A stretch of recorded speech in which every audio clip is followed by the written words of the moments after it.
एक पुत्र ने अपने पिता की जान बचाने के लिए संसार के सारे सर्पों को मार डाला। जय श्री राम भक्तों, मैं आनंद पांडे आप सभी का स्वागत करता हूं हमारे YouTube channel life line stories में।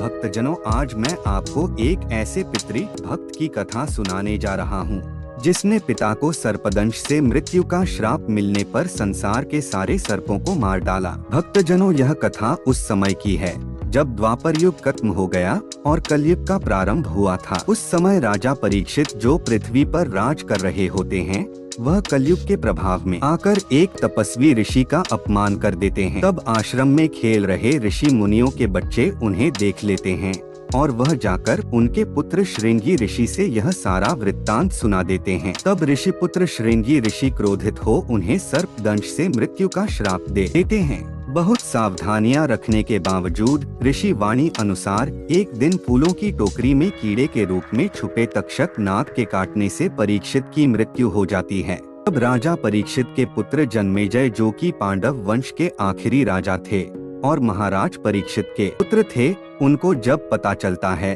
कि सांपों के राजा तक्षक नाग के काटने से उनके पिता की मृत्यु हुई है, तो वे प्रतिशोध लेने का निश्चय करते हैं। पांडवों के आखिरी वंशज जन्मेजय सर्प मेघ यज्ञ का आवाहन करते हैं, जिससे समस्त पृथ्वी के सांप एक के बाद एक हवन कुंड में आकर गिरने लगते हैं। सर्प जाति का अस्तित्व खतरे में पड़ता देख सर्पों के राजा तक्षक नाग कुछ विचार करने के बाद भगवान भास्कर के रथ में जा लिपटता है, क्योंकि अब अगर तक्षक नाग हवन कुंड में जाता तो उसके साथ सूर्य देव को भी हवन कुंड में जाना पड़ता और इस दुर्घटना से सृष्टि की गति थम जाती, चारों ओर हाहाकार मच जाता, सभी जीवों में त्राही त्राही व्याप्त हो जाता। पिता की मृत्यु का बदला लेने की चाह में जन्मेजय समस्त सर्प जाति का विनाश करने पर तुले थे, इसलिए देवगण उन्हें यज्ञ रोकने की सलाह देते हैं, पर वह नहीं मानते। अंत में अस्तिका मुनि के हस्तक्षेप से जन्मेजय अपना महाविनाशक यज्ञ रोक देते हैं।